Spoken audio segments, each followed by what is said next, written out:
to 8 feet away from each other as they form a short diamond formation in that left-hand bend. They are led by Red 1 squadron leader Jim Turner. Jim's third and final year as the team's leader. He's a former Jaguar pilot in the Royal Air Force. He's very experienced in the display world, having displayed the Jaguar, spent 3 years previously with the Red Arrows, including leading the synchro pair. And then he spent 3 years as the official advisor to the Royal Saudi Air Force's display team. Into the left now, looking for short diamond.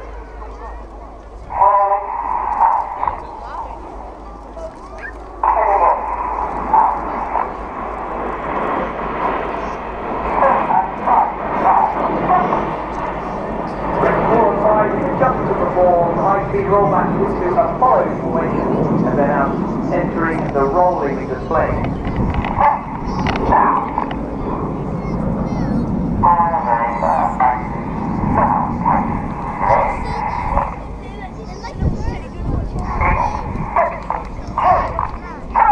Ranks 2 and 3 acknowledge the move to Eagle. They do so with very metronomic cadence in their voices.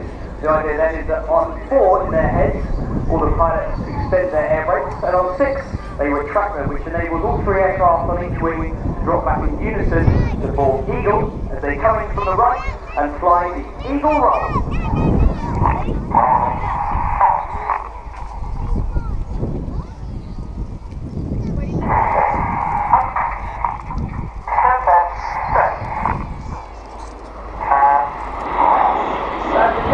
Right now, boys and girls, see you waiting.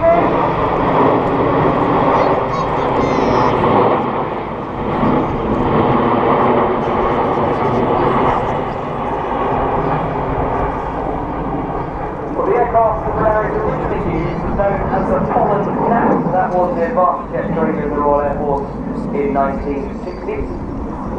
But in 1976, the Hawker City Hawk engine service